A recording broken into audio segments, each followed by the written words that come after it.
नमस्कार दोस्तों, आज सुनते हैं बुधवार की व्रत कथा।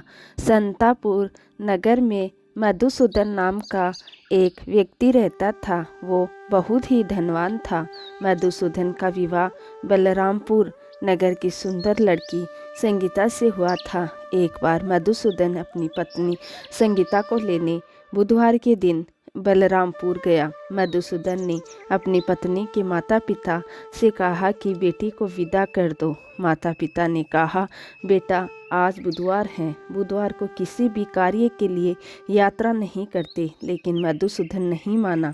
उसने ऐसी शुभ अशुभ बातों को ना मानने की बात कही और फिर उसने अपनी पत्नी को लेकर बैलगाड़ी से यात्रा प्रारंभ कर दी। 2 कोस की यात्रा करने के बाद उसकी गाड़ी का एक पहिया टूट गया और वहां से दोनों ने पैदल ही यात्रा को शुरू किया। रास्ते में संगीता को प्यास लगी। मधुसूदन उसे एक पेड़ के नीचे बैठाकर जल लेने चला गया। थोड़ी देर बाद जब मधुसूदन कहीं से जल लेकर वापस आया तो वो बहुत हैरान हो गया, क्योंकि उसकी पत्नी के पास उसकी ही शकल सूरत का एक दूसरा व्यक्ति बैठा था।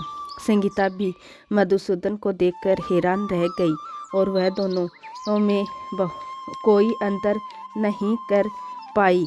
मधुसूदन ने उस व्यक्ति से कहा, तुम कौन हो और मेरी पत्नी के पास क्यों बैठे हो? मधुसूदन की बात सुनकर उस व्यक्ति ने कहा, अरे मेरे भाई, यह मेरी पत्नी संगीता है।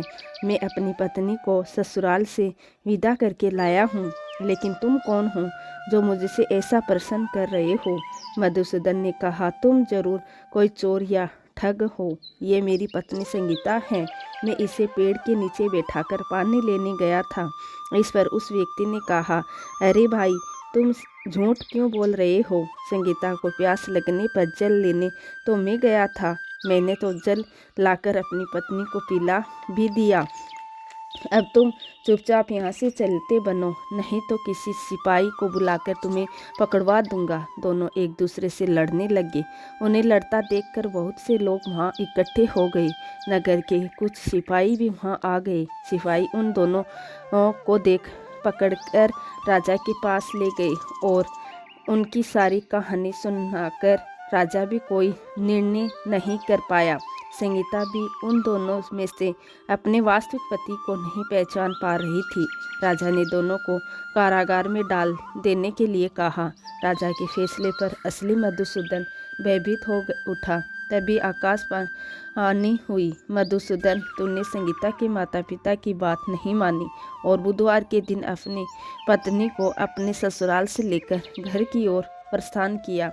यह सब भगवान बुद्ध देव का प्रकोप है। मधुसूदन ने भगवान बुद्ध देव से प्रार्थना की कि हे भगवान, मुझे क्षमा कर दीजिए, मुझे बहुत बड़ी गलती हुई है।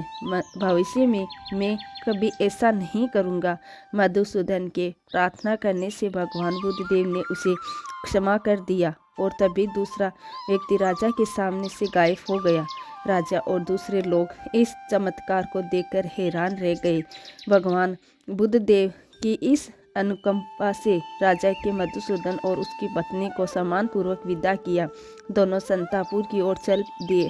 मधुसूदन और उसकी पत्नी दोनों बुधवार को व्रत करते हुए आनंद पूर्वक अपना जीवन बिताने लगे और इसी तरह भगवान बुद्ध देव की कृपा से उनके यहाँ खुशियाँ बरसने लगी। और इसी तरह जो भी विधि व्रत बुधवार का व्रत करके कथा सुनते हैं, भगवान बुद्ध देव उनके सभी कष्टों को दूर करते हैं। तो ये थी आज की कथा। कैसी लगी आपको आज की ये कहानी? कमेंट बॉक्स में ज़रूर बताएं और ऐसी और कथाओं के लिए हमारे चैनल को सब्सक्राइब करें। धन्यवाद।